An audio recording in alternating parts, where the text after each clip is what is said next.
The Paul Leslie Interviews. Well, ladies and gentlemen, the man we're speaking with is Buzz Cason. He's a singer, songwriter, recording artist, producer, the author of his autobiography, Living the Rock and Roll Dream. He's been called the father of Nashville rock. He has a new album entitled Passion, and it's so great to have him here. Yeah, great to be on the show, Paul. Thank you, sir. So, the name of this album of yours is Passion. How important is passion to Buzz Cason? Well, I guess it's everything. It's the driving force that keeps you going. That keeps you your interest, your love, your vitality and everything. If you're not passionate about something, then it's not worth having. That's kind of what the title song is about on the album.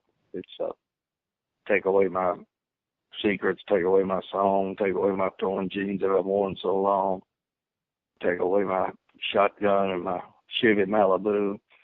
You can have you can burn those letters from the girl I once knew. Never mind what I used to say. Right now, you can take them away. It's a guy reevaluating what's important to him, what the priorities in his life are. You reciting those lyrics like that, it makes me wonder, are you more moved by the lyric or the melody in the songs? Well, you're moved, I think, in two different ways. It takes the lyric to, get across the message, but it takes the music to drive it, to make it come alive. So it's a two-way path. You need both to be strong to have a complete song. Given that the music business has changed so much, has the reason for recording an album changed for you? Well, yes. As far down the line as I am, we're not trying to get hit singles per se. We're just trying to get the music out there to maybe touch someone's heart, someone's ears, just to entertain, and with no commercial goal in mind. However, we are in the Americana charts with this album. We're in the 50s, and we may be stuck there. We may not go any higher. We don't know for sure yet, but we do it just because the juices are still flowing, and the songs are in the room, and so let's get them out of the room into the studio and get them on the radio somewhere and see what happens. So it used to be we were very driven to try to get singles by artists to record our songs and do co-writes and everything with different young writers and try to be competitive. But it's really just more, well, I guess just for the fun of it, really, to tell you the truth. Yeah. Well, it shows. It sounds like the album, it sounds like you're having fun. Oh, yeah. We definitely do. There's nothing like going into the studio with a band and recording. It's a great thrill. I want to kind of go back a little bit. You're from Nashville, correct? Yes. Yes, I was born here and grew up here. What kind of effect do you think that had on you, being from Nashville, Tennessee? Well, it provided a lot of opportunities for my creative juices because I came up, formed a band, how we got that title of the Godfather of Rock or whatever, was I formed a band in 1956, the Casuals, and we were still in high school, and we got all the gigs because there wasn't any competition at the time, but there was a disc jockey here, Noel Ball, who had a TV show, and he had us on it, and that really spread our popularity around with the kids all over town, and got us going. There's always been this energy here in town, in Nashville, this musical thing that goes on, and I don't think being in any other town I could have let's say, made it or whatever, been successful without having this community around me. I did move to L.A. in 62, well, a couple of years, 62 to 64. I worked for Liberty Records out there, but I was already kind of had a career going. We wound up moving back, and had my more successful years when I moved back to Nashville. But yeah, it's really in the air here, that's for sure. What was the environment of your house like growing up? Well, we had an upright piano, which I took lessons for about 3 years. My sister was real good at it. She was an accomplished pianist, but I just sports came into the picture, and then when music came back in, rock and roll came in, then I dropped to the sports and just went into that full time. But my parents weren't necessarily musical. My mother was a good singer. She sang in the choir and sang alto, and I've always said that's how I learned to pick up harmony. It was sitting with her when she wasn't singing in the choir. I'd be following along with her, and I'd hear those harmony notes. And I became a background singer for many years, and singing all the parts, from bass all the way up to the falsetto soprano. And my dad, he had played some woodwinds in school, but he wasn't like a guitar player or anything around the house. My mother taught me a couple of little songs on a ukulele. That was the first time I picked up a stringed instrument. What were the musicians, the bands, the singers that you liked the most in your youth? Well, I grew up listening to WLAC 50,000 watt, AM station out of Nashville that went all over the country with John R. and Hoss Allen and Gene Nobles and all those guys, and listening to R&B. I had a little crystal radio, which you don't ever hear anything about anymore, and it would pick up 3 stations. It would pick up WSM, the Grand Ole Opry, and it'd pick up WLAC, and then WSIX, which played a big band music mainly. So I got a taste of all 3 of those, but I gravitated towards R&B. Muddy Waters, Lowell Fulson, Jimmy Reed, early James Brown, the Famous Flames, the Midnighters, all of those great old classic R&B acts that they were playing on WLAC. Bo Diddley was a hero of all of us in Nashville. He was kind of the Jimi Hendrix of our era. And that's the way I tell everybody, our band, we thought we were black until we looked in the mirror one day. We played black music more than anything, played covers of all the hits, That was the music that I grew up to. Having read your book, Living the Rock and Roll Dream, The Adventures of Buzz Cason, which is your autobiography, you've encountered so many stars. Everyone from Jerry Lee Lewis, Bo Diddley, even Frank Sinatra. Who were you the most in awe of? Well, I would probably have to say the one that I was closest to, well, as far as working with, I don't know which you mean, just meeting someone or just being a fan of. Of course, we came up in the Elvis era, and in '57 we got to meet him, and that was really a special time. We met him at the radio station in Memphis, WHBQ, then later on jammed with him at his house in California. So that was very, very special. And the main artist that we cut our teeth with and were able to travel with her during her #1 record period was Brenda Lee. And she was just 12 years old when we started out with her, and we were 16. And the Casuals went on to be with her for over 20 years. The band, I had left the band, but her dynamic performance, her voice on stage, and her professionalism just left a lasting mark with us. Tell us a little more about Brenda Lee. She wrote the foreword to your book. She's an enduring artist. Oh, yes. She's had a long career and just a powerful voice. I remember when we went up to Rockford, Illinois to play the first show with her, Oscar Davis, who had managed Jerry Lee Lewis for a while, recommended our band to Dub Albritton, who was kind of like the Colonel Parker to Brenda Lee. He practically raised her once he found her over at the Ozark Jubilee. And he said, come on up and we'll audition you at the show. So I guess we knew we were going to get on the show one way or the other, because we hadn't had a rehearsal with her till we got up there.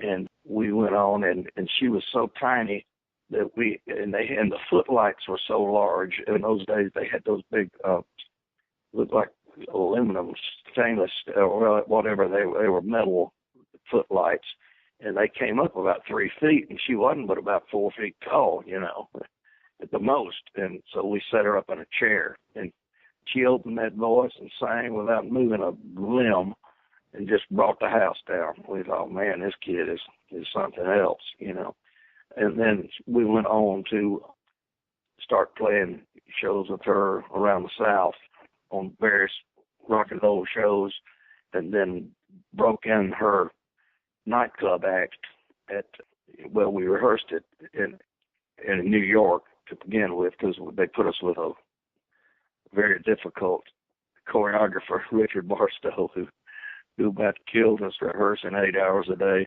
But we went on and broke the nightclub show in at Blindstrom's at Boston, and then went from there straight to Sahara in Las Vegas. It was quite a trip. And then in 1960, we did about a 60-day tour with a rock and roll show. It featured her and Fabian and Chubby Checker, Dwayne Eddy, and Jimmy Clinton, a bunch of folks like that. And it was one-nighters all over the country. So we had quite an adventure with Brenda. I'm holding a copy of the book, Living the Rock and Roll Dream. Just a moment ago, we were talking about different people, and you did mention Elvis Presley. And I can't help but wonder when I look at this picture. That's Elvis Presley, man. Were you at all intimidated by him? No, I wouldn't say intimidated. A while ago, you mentioned being awed. It was kind of awestruck, because he was a strong-looking character. He had I think he had just dyed his hair in that picture. He had just come out of Loving You, the second movie, and had a black suit on with a kind of a black velvet shirt. He was just a striking figure, and just was real down to earth with us. In fact, as I mentioned in the book, he said, "You guys ought to go out to Whitehaven and see this place I just bought for my mama." He said, "If y'all want to see it, you go out there tomorrow and tell Uncle Vester that Elvis said let y'all up to look at the place." And it was Graceland, and we were some of the first people that got to go up there, and we took pictures. There's some photos in the book, actually, of us clowning around on the front steps of Graceland. I recently took my granddaughters down and told them that story. We visited Graceland, and it's kind of surreal thinking back on that, But I think he gravitated toward us because we were a Southern band, and we were from Nashville, and just regular old guys, regular country boys. So he also played us advance copy of Surrender, one of his songs that came out after It's Now or Never, which was a huge record. And Surrender was pretty big too. He played us an advance copy of that when we were out at his house in California, which would have been about 1960. He was still doing the movies then, partying at night and doing the movies early in the morning. He had an intense lifestyle, that's for sure. We're talking with singer, songwriter, recording artist Buzz Cason. There have been many artists, very renowned artists, who have performed and recorded songs that you wrote. It's a lot of artists, from U2, Gloria Estefan, the Beatles, Martina McBride, many, even Rudy Valley. Yeah. Who was the first artist to record a Buzz Cason song? Well, it was actually the band, the Casuals, our band. Richard Williams and I, he came out of the house, and on that old upright piano I mentioned, we wrote My Love Song for You, which was our first single. And Noel Ball, that DJ, put it out on his label, and then he caught Randy Wood of Dot Records into putting it out on Dot. So that was the first song that I wrote professionally. And then the next one would have probably been Tennessee, which was recorded by Jan and Dean. I co-wrote with my future partner, Bobby Russell, and Gary Walker, a song plugger here in town, an entrepreneur, got it recorded by Jan and Dean, and Snuff Garrett was involved in that, and so was Lou Adler. They were producing Jan and Dean at the time. And so we were kind of on our way. We thought, well, gosh, this is easy. First song Bobby and I write, we get cut and it hits the charts, you know. Tennessee wasn't a big hit, but it made some noise. And then later on, we wrote another one, and later on it came out by Jan and Dean also, called Popsicle. So those are the first little handful of songs that we wrote. Well, what does it feel like when you're driving down the road or you're in a restaurant, wherever, and you hear the unmistakable sounds of a song that you wrote pouring out of the radio? Oh, there's nothing like it, Paul. It never gets old. It's just a thrill, you know, because you come up from nothing and you achieve something with these songs, and it just really touches your heart to hear them, and you little flashbacks start coming back about the song, about when you wrote it, and all that, and how it got to the artist and that sort of thing. But it's a thrill to hear them. I love to hear them on radio now, especially the ones that I've produced, these records of mine, because you want to hear sonically how they're coming across. You know, if the EQ is proper, the lows and the highs, and the voice is up enough, and all this sort of stuff. So it never gets old. So just speaking of this recent album of yours, Passion, it seems like you're the kind of person, you like the process of getting it perfect, of going back, working in the studio. What is that experience like for you? The experience of making a record?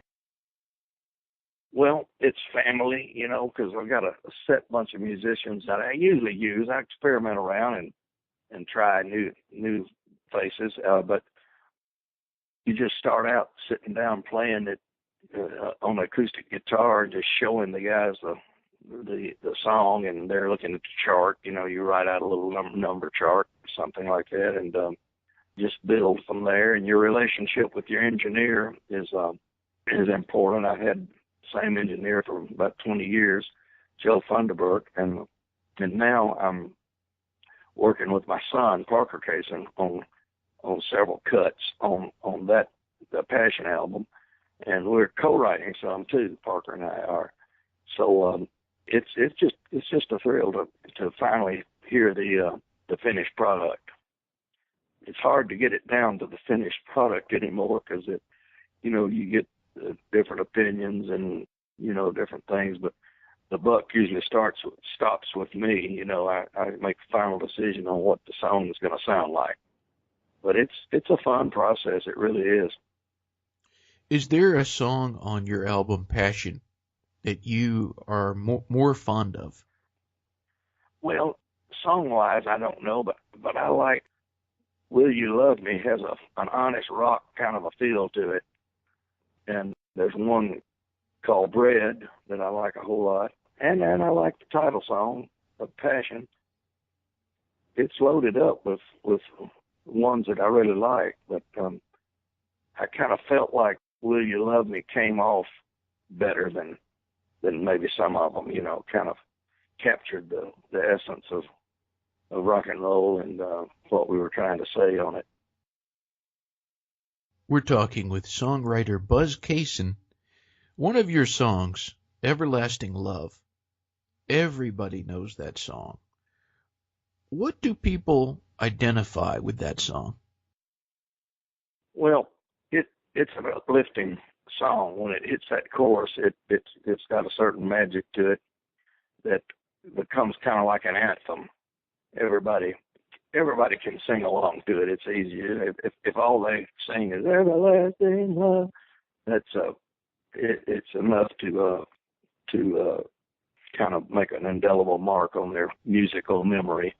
It has a secret to it, and it's the way my co-writer Matt Gaden constructed the melody on the song. It lifts up rather than just a one-step modulation or a half-step. It goes up a fifth, and it just opens the air up when it comes to that chorus. And it's an easy song to sing, so that's why so many people have recorded it. Probably, aside from the fact that they love it, you know, it's almost at 10 million airplays. It's 9 million something. So it's one of the most played songs to come out of Nashville. So we're proud of that. I was hoping you could also tell us about the song "Soldier of Love." It's been performed, recorded by everyone from the Beatles, Pearl Jam. What inspired that one? Well, this disc jockey I was telling you about, Noel Ball, came to Tony Moon and I, Tony was the guitarist in the Casuals at the time, and said, if you guys write something for Arthur Alexander, I may record it. Now, Arthur had "You Better Move On," which was a big hit. It was the first significant record to come out of Muscle Shoals, out of Fame Studios. Arthur was a tremendous, almost like a country R&B type singer, just a tremendous singer and writer of songs. He wound up recording it, and it didn't really do a whole lot for him. It was a two-sided record. There was another song called "Where Have You Been" on the other side, written by Barry Mann, that was kind of got a little more airplay than "Soldier." But then the Beatles, they liked Arthur's music. They had already recorded "Anna," one of his other songs, and they did it on the live. The BBC had a radio show that the bands would go in and just record a 30-minute show. In fact, I had the pleasure of doing it in '64 with the Crickets when I was filling in as a lead singer with that band. The Capitol finally got wind of these tapes going around, of bootleg tapes of those shows. So they bought the entire catalog from BBC and put it out under an album called Live at the BBC. It sold several million, and that gave us a boost on the song. And then Pearl Jam heard it. Well, it was a little band called the Headcoats in Seattle that turned Eddie Vedder on to the song. They recorded it. It was on the Costa Coke. I can't say the name of it, the country relief album, Kosovo relief album. But, and in the meantime, Marshall Crenshaw did a nice version of it. And then just a few years back, I produced the Derailers out of Austin, Texas, and it became the title cut for their album called "Soldiers of Love." So it's had a life of its own, this little song. It's being recorded, I believe, next week by the great soul artist and writer Donnie Fritz, who's doing a tribute album to Arthur Alexander. So Arthur's is really about my favorite version of it. The Arthur Alexander? Yes. Wow. Yeah. The intersections you've had, as we've mentioned, in your life, it's really just an incredible story. And one of the people who you crossed paths with was Jimmy Buffett, who is a force of his own. Yes. Tell us about the first time you set eyes on a young Jimmy Buffett. Well, Travis Turk and I were doing sound-alike records. In those days, you did a guy named Bill Beasley had a company called Hit Records, and he would put back-to-back hit songs on a 45 RPM record, and had salesmen all over the country selling these things to convenience stores, because there was a lot of areas where you couldn't find records. You know, you didn't have the mail order, you didn't have the internet, all that then. And they sold a lot of those things. And we were in a little studio, and we would experiment around at night cutting our own stuff. And he got wind from Milton Brown in Mobile that Jimmy might want to try to come up and do something. So I said, well, send him up. So they sent a tape, and I kind of liked it. He didn't really have any hits per se, but he had some good folk rock things. And I mean, I immediately liked him when he came up. He just had a great personality and just had a drive about him. He was, you could tell he wasn't going to give up. He was going to make it one way or the other, you know, although he was a square peg in a round hole here in Nashville because he didn't quite fit the mold of regular Nashville music, although I've always said he has a good country voice, you know, and he's proven to be able to go country too over the years. So we went in and cut some demos, and Mike Shepard of Barnaby Records put them out for us. We wanted to redo them and do them better in a better studio or whatever, but he wanted to put them out like they were, and it didn't sell much, but it got him on his way. The album was called Down to Earth, and then later on we cut a second album when I had built, Travis and I had built a studio called Creative Workshop, which we still own. We cut High Cumberland Jubilee, but Barnaby Records did not release the second album. It came out later on a package called Before the Beach. But, yeah, I like Jimmy right from the beginning. We're still friends. You wrote some songs with him, and there was one co-write on Down to Earth and several on High Cumberland Jubilee. They're really interesting songs. They're everything from kind of pensive to kind of funny, like God Don't Own a Car. I was just playing that earlier. Yeah. What is Jimmy Buffett like to write songs with? Oh, well, he's sharp, you know. He's a good writer, real you know, give and take kind of guy, you know, no stress writing with him. And we had a lot of fun doing that, sure.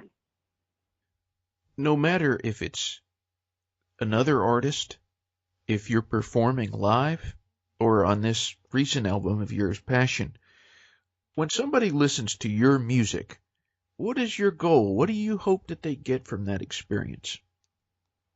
Well, I just hope that they're entertained and moved and get some meaning out of the song if it's got a serious touch to it.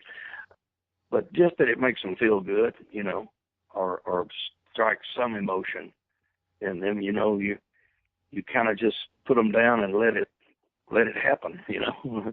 However it hits, some songs hit one person one way and another person the other way. What is the best thing about being Buzz Cason? Oh, gosh.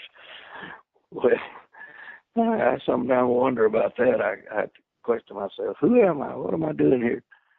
It's family, the family I have, and knowing the Lord, and trying to serve Him, giving back to the joy of giving. We have a foundation called Giving and Faith Together that we help certain people out, not necessarily all musicians, but a lot of music people that are on the skids that need help. We do a monthly meeting called First Tuesday here in the studio and have guest speakers, and we do a tournament. We're involved with the Ray Stevens Classic golf tournament every year. It'll be in October this year as a fundraiser. So I would say just trying to give back is the best part of me, because there's a lot of stuff that's not good. There have been a lot of labels that have been applied to you. I did that at the top of the interview. Singer, songwriter, recording artist, producer, author, publisher. What about at heart? Who is Buzz Cason? Well, I'm just a guy that came up from nothing and just loves people. You know, I tell my son and all my children, I said, you've got to love people. You've got to treat them right. Just try to be. Well, you've got to be honest in everything you do in your life. I'm just trying to make those around me happy. that's my goal. Anyone who wants more information on Buzz Cason, it's buzzcason.com, Cason. I want to thank you for joining us. It's been great to talk to you. Yeah, Paul, I appreciate it. It's been a fun visit. Well, let's do it again. We will. I'll tell you a little short story. You may not remember this, but we spoke on the phone, and it was probably like 10 years ago. My wife was listening to Everlasting Love, and I was telling her, I said, one time I spoke briefly with the guy who co-wrote that song, and she looked at me and she said, "And you haven't interviewed him yet? I'm mad at you." So I owe your wife a favor there, yeah. No, we owe you a favor. Thank you very much, and I've enjoyed the record. I've enjoyed your book. It's been a pleasure. Thank you, Paul. God bless you. God bless you. Appreciate it.